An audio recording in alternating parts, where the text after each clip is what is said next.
sobre indicação de transfusão de sangue.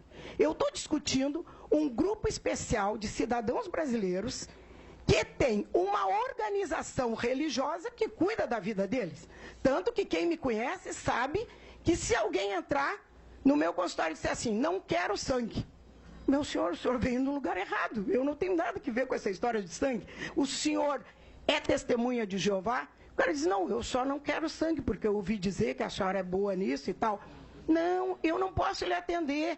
Por quê? Porque eu só trato sem sangue aqueles que têm um direito constitucional. Porque o meu problema é cumprir a Constituição. Então, vejam bem, se nós tivermos um programa onde a gente possa entender que os testemunhas de Jeová têm o GVP, Grupo de Visita de Pacientes. Eles têm um grupo que, se eu acionar ainda internado, esse grupo vem e fica fazendo visita para o paciente, para ele não se sentir sozinho. Vocês querem melhor na humanização do SUS do que isso? Eu tenho uma organização que me permite, olha, eu quero alguém 24 horas com esse doente aqui no SUS. E a congregação se organiza, me desmintam se eu estiver errada, a congregação se organiza e vai. Aí eu chego e digo assim, meu hospital talvez não tenha eritropoetina. A Coli chega, eu digo assim, veja com a Coli. A Coli, em 2 horas, coloca dentro do hospital que eu pedi, e eu realmente trabalho muito com esses pacientes. Hoje em dia eu não faço mais oncologia. Eu hoje em dia faço as minhas funções públicas e de SUS e trabalho com pacientes que não tomam sangue por um direito constitucional. Se um dia houver outro grupo, eu não chamo só de testemunhos de Jeová, porque um dia vai que vem um outro grupo que a Constituição permita, eu tenho que respeitar. Então, vejam bem, o que acontece? Nós hoje conseguimos dar um atendimento adequado, mas eu que tenho já alguns anos de medicina, já fui do Conselho Regional de Medicina, Dr. Pablo foi comigo do primeiro grupo de tratamento sem sangue, lembra-se, Dr. Pablo? Nós fomos juntos, eu fui da Comissão de Bioética do Conselho, então eu preciso estar lá e dizer para o médico, pode fazer que eu garanto. Mas a senhora garante? Garanto. E aí o que eu faço? Eu deixo o meu telefone e o médico tem a liberdade de me ligar e eu já disse a ele que eu garanto. Não, nunca ninguém precisou me ligar. Porque, na realidade, o índice de mortalidade da indicação adequada e do tratamento adequado da eritropoetina é um índice de mortalidade muito pequeno. Aí vocês vão me dizer o seguinte, bom, mas e se tiver aquele caso que o doutor Guilherme colocou? E um esmagamento de pelve? Senhores, esmagamento de pelve, aquela fratura por explosão, aquilo ali não tem jeito, me perdoem. Aliás, se for testemunha de Jeová, talvez tenha. Porque o que é o primeiro princípio da cirurgia do trauma? O doutor Sisson, que é o especialista em trauma, mas é tentar minimizar aquele problema. Então, eu trabalhei no Hospital Adão Pereira Nunes como clínica. Fui chefe de clínica lá. E lá nós estávamos na beira de uma estrada. Quantos casos eu peguei? Não lembro de nenhum que tenha saído. E não eram testemunhas de Jeová. Porque lá, como existe um certo conflito, então eu sempre pedi assim, não, vamos tentar resolver de outra forma, quer dizer, todos morrem, porque morrem, senhores. A medicina não é dona da resposta da vida e da morte. Infelizmente, não é dona da resposta. Então, o que eu gostaria de colocar é o seguinte, no momento que nós tivermos abertura para que os médicos procurem métodos que possam substituir a transfusão de sangue nestes pacientes. Porque eu não estou pedindo ninguém, eu não estou dizendo aos senhores que eu quero acabar com a transfusão de sangue. E receito transfusão de sangue do mesmo jeito que receitava para os que não são testemunha de Jeová. Eu sou responsável pela sala amarela e lá, se tiver que fazer sangue, vai tomar. A não ser que ele me diga, doutor, eu sou testemunha de Jeová. E a deshospitalização adequada que eu falo é o seguinte, O hematócrito é de 16, por exemplo, que é 1/3 do adequado. Bom, o hematócrito de 16, tá, mas tu vai liberar um cara do SUS com hematócrito de 16? Não. Eu estou liberando um paciente que tem um grupo de visitação, que tem uma estrutura atrás dele, que eu digo assim, ó, tem que tomar açaí todo dia. E não pode ser açaí do Amazonas, tem que ser açaí do Pará, porque tem mais ferro do que o do Amazonas. E eles trazem. Já tem um fornecedor lá na Ceasa. Gente, a gente ri agora, mas a angústia é muito grande. Ou então, vou falar alguns, assim, devo ter 1 minuto, né? Veja bem, vou falar, por exemplo, eu cheguei num hospital em São Gonçalo. Em São Gonçalo, cheguei lá no hospital e quando é caso oncológico, eu adoro, porque aí eu volto à minha especialidade. Aí fui lá, o doutor, uma mulher com câncer de estômago, metástase pulmonar, metástase em tudo, no fígado. O doutor me disse assim, tenho que operar esse estômago. Eu falei, doutor, mas o senhor quer operar? Não, preciso operar. Eu preciso operar. E ela estava, claro, um câncer gástrico sangrando, devia estar com uns 18, 19 de hematócrito. Eu falei, não, doutor, então vamos fazer o seguinte, eu convenço a família e o senhor opera agora, aproveita que eu estou aqui. Né? Isso é normal, era um hospital público. Era uma sexta-feira, 4 horas da tarde. O que o doutor disse? Diz, não, mas aí não sou eu que vou operar. Eu falei, não, doutor, mas se é urgente, se a morte dela vai advir do fato de que o senhor não pode operar, porque ela está sem transfusão de sangue, então vamos operá-la, não é verdade? Vamos abrir esse centro cirúrgico? Não. Agora eu não posso, porque eu tenho uma outra eletiva, tenho outra, enfim. Não ia operar a doente. Aí sentamos de novo e conversamos, eu expliquei câncer gástrico, expliquei tudo, dei uma aula para ele. Aí convenci ele que a chance que ele tinha de salvar aquela mulher era 0. Que ela merecia cuidados paliativos, que, aliás, é uma outra questão que a gente discute lá na Fiocruz, nos cuidados, na parte de direitos humanos, que é uma outra discussão imensa também. É o que tratar e quem tratar. Né? Então, o doutor se convenceu e não precisou operar. Uma outra história, essa não é do SUS, eu vou ter que contar uma história para vocês de clínica particular. Uma senhora, o doutor Ricardo até conhece esse caso, uma senhora foi ser operada de uma lesão gástrica. Aí o médico, ela disse ao médico, eu não tomo sangue. Aí o médico, o cirurgião, disse à paciente, procura o Ricardo e pergunta quem é aquela médica que sabe tratar vocês. Aí ficou me procurando, porque eu também, trabalhando tanto, sou uma pessoa meio inalcançável. Sei que a senhorinha esperou uns 15 dias, aí conseguiu me ligar, eu fui na casa dela, ela estava com 19 de hematócrito. Começamos a eritropoetina, discordo de quem diz que a eritropoetina não funciona e que deve ser a última medida. É a primeira medida, porque a gente tem que ativar essa medula e antes de operar, a gente tem que saber como é que essa medula responde. Porque se eu não souber, como é que eu vou depois da anemia estabelecida, num nível de risco de vida, eu posso decidir essa terapêutica? Não posso. Eu já tenho que ter, aí como tratar. Nós temos que nos preocuparmos com a questão. Pronto. Resolvido isso aí, começamos a eritropoetina, tal história, ela é de Belém do Pará. Aí foi fácil pedir o açaí de Belém do Pará, e aí fizemos, mas funciona melhor mesmo. Resolvemos. Ela entrou na cirurgia com 33 de hematócrito.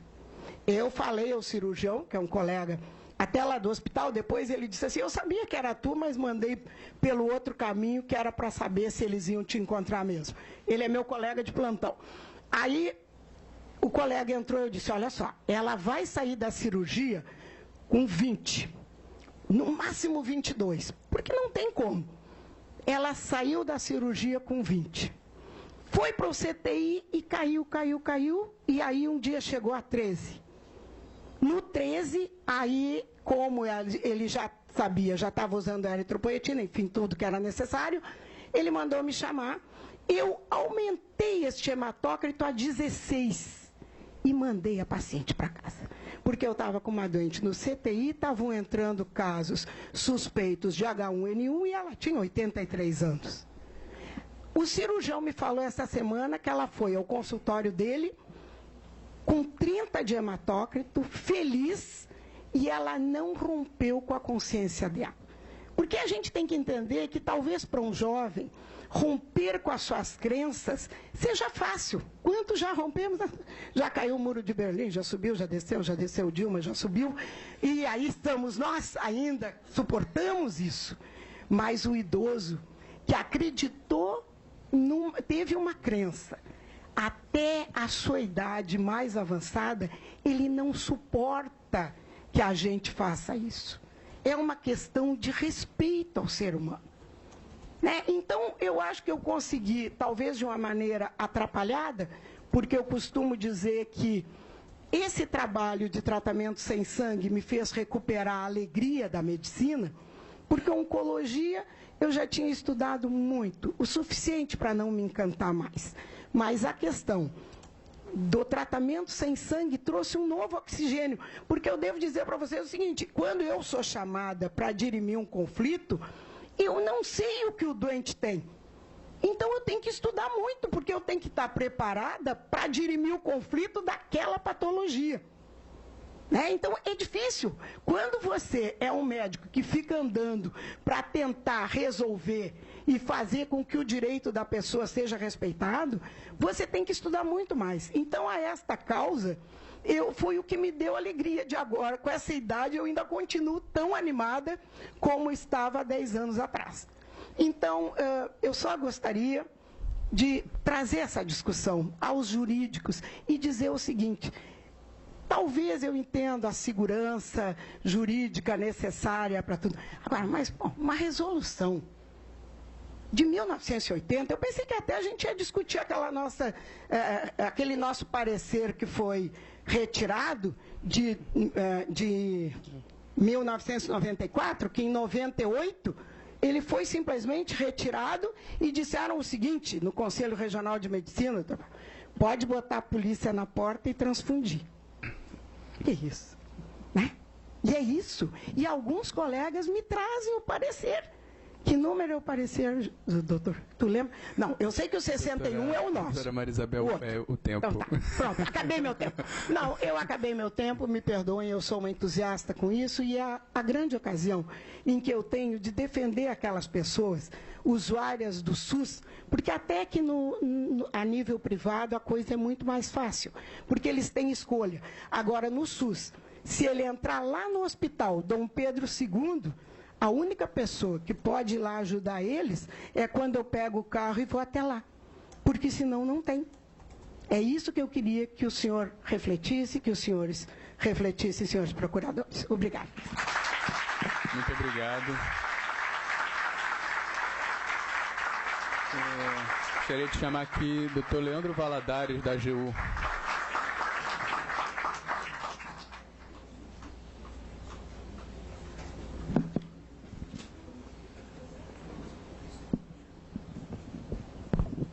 Boa tarde a todos. Nós já estamos entrando na última hora da audiência pública. Sei que ainda tem alguns para falar, então serei breve. Antes de mais nada, quero louvar a iniciativa do MPF do Rio de Janeiro de fazer essa audiência, já que é um tema que realmente interessa não somente aos membros desse grupo religioso, mas a todos os 200 milhões de brasileiros. Já que o que está em jogo aqui é o direito do paciente e as suas escolhas existenciais.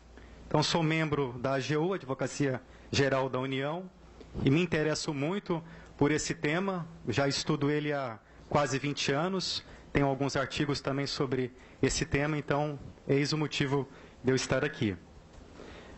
Mas o meu tema hoje vai ser bem objetivo.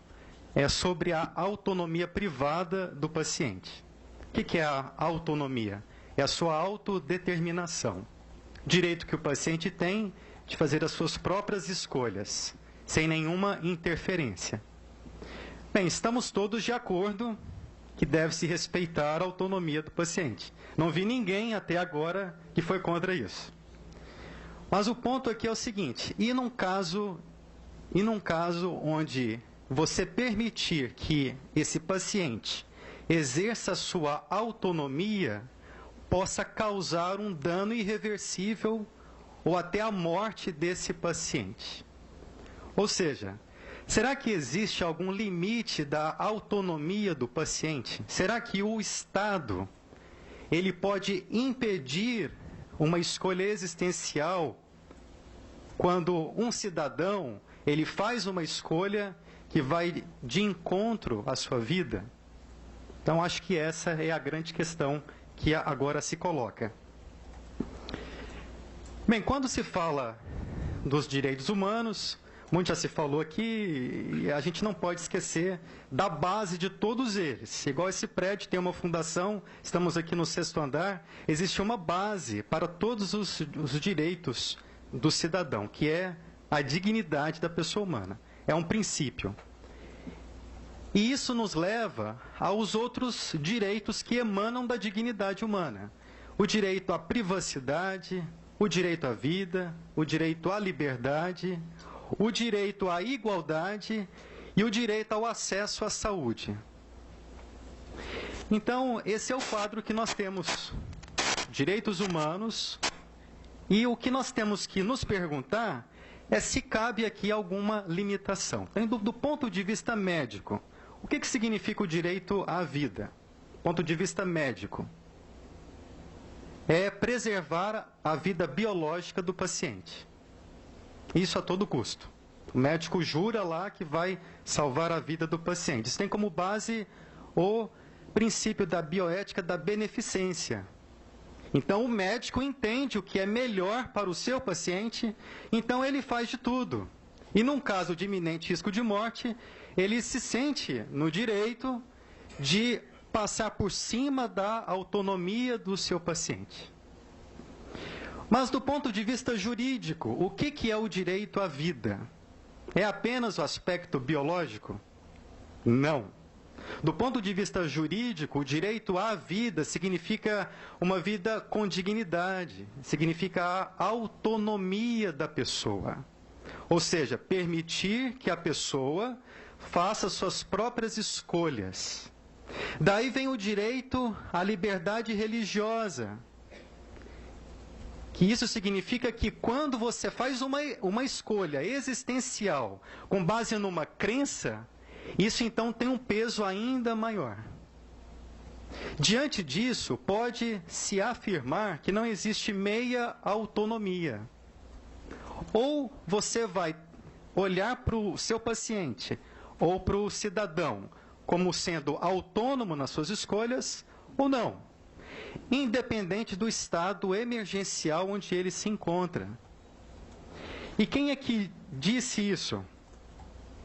Foi o próprio ministro Luiz Roberto Barroso, aqui do Rio de Janeiro, né? Olha, achei tão interessante essa frase dele, quando ele fala que a transfusão compulsória viola, em nome do direito à saúde ou do direito à vida, a dignidade humana, que é um dos fundamentos da República Brasileira, não sendo permitida ao Estado impor procedimento médico recusado pelo paciente.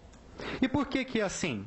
Porque nós temos o artigo 5º, inciso 2, que fala que ninguém pode ser coagido, obrigado a fazer algo, senão em virtude de lei.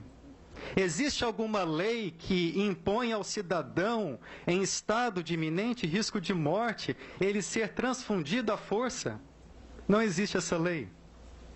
E é por isso que o Estado não impede que alguém vá dar uma ajuda humanitária lá na Síria, correndo um alto risco de vida, ou não impede que vocês talvez pulem aqui lá do morro aqui do Rio de Janeiro de paraquedas. Alguns já morreram nessa prática, mas é livre. Então, se não se impede que um cidadão coloque em risco a sua vida, porque ele escolhe assim entender, talvez pela prática de um esporte radical, um hobby, uma aventura, se permite isso, por que que no caso de um paciente que está lutando para viver, porque ele está no hospital, ele buscou auxílio médico, ele busca a vida, mas não apenas uma vida do aspecto biológico, uma vida com dignidade, em respeito à sua consciência, em respeito à sua liberdade religiosa. É por isso que, voltando naquela pergunta, o Estado não tem o direito de impedir o paciente. Se é para se tratar de modo autônomo, o paciente, quer você e eu concordemos com esta religião ou não, temos que respeitar a vontade do paciente. Se ele estiver lúcido, capaz, e expressou de uma forma livre, por meio do seu livre consentimento informado, que ele não quer ser transfundido em hipótese alguma. Isso é algo inegociável. E eles fazem isso, eles preenchem um documento que mesmo que eles estejam inconscientes no hospital, ali tem um documento que eles já fizeram anteriormente, que diz que eles não querem, não vão aceitar de forma alguma uma transfusão. Então, neste caso, deve-se respeitar a vontade do paciente. Por fim, os 3 pontos, então, que ficam para que todos nós possamos refletir é: estamos no século XXI, não vigora mais aquela ideia da bioética da beneficência. Ou seja, se eu quero fazer o melhor para o paciente, é na visão do paciente, não na visão imposta pelo médico. Segundo, quando se fala que o direito à vida é superior a todos os outros direitos, temos que tomar muito cuidado com essa visão superficial, simplista, de abordar o assunto. Porque, por vezes, isso mascara o que já foi falado aqui hoje, e eu assino embaixo. Intolerância religiosa, preconceito religioso. Se você chega no hospital e fala assim, não quero sangue em hipótese alguma, e não diz a sua religião, você pode falar, sou ateu, mas não quero. Vão respeitar. Mas se você diz, eu sou testemunha de Jeová, paciente problema, paciente problema, é assim que eles encaram. Eu tenho visto isso no meu próprio serviço público, infelizmente, naqueles centros médicos hospitalares das universidades federais. Infelizmente, isso é uma realidade. E eu sou absolutamente contra essa visão. E, por fim, como já foi dito, não existe meia autonomia. Ou você vai respeitar o direito soberano do paciente, tomar as suas próprias escolhas e decisões existenciais ou não. Por quê? Porque não depende do estado de saúde do paciente. Se a sua livre vontade foi expressa, e se isso é respaldado pela liberdade religiosa, que é assegurada na Constituição Federal, não há que se discutir. Portanto, eu entendo que é totalmente inconstitucional a Resolução 1021 do CFM. Isso já foi falado aqui pelo próprio CFM, não falou essa palavra inconstitucional, mas eles reconhecem isso. Agora, apenas um alerta. Não basta que eles revoguem a 1021. É importante que o CFM respeite a autonomia do paciente. Não tem essa do iminente risco de morte. Se ele declarou a sua vontade no seu livre consentimento informado, tem que se respeitar. Esse salvo iminente risco de morte é quando o paciente ele não expressou a sua vontade. Aí o médico, é claro, que não vai perguntar para ele, você quer receber transfusão de sangue? Às vezes ele nem consegue falar na hora, está num estado de emergência. Aí sim, salvo iminente risco de morte, o médico não vai perguntar, não vai ouvir a opinião do paciente. Mas se ele expressou isso previamente, é necessário mudar. Portanto, eu espero que esta audiência pública, espero não, tenho certeza que essa audiência pública é um fato histórico. Acho que vocês sabem que nunca houve uma audiência pública com esse tema no Brasil. Louvo a iniciativa do MPF e espero que vocês alcancem bons resultados. Obrigado. Obrigado. Por favor, João Carlos Montano, médico do Hospital dos Servidores do Estado de São Paulo.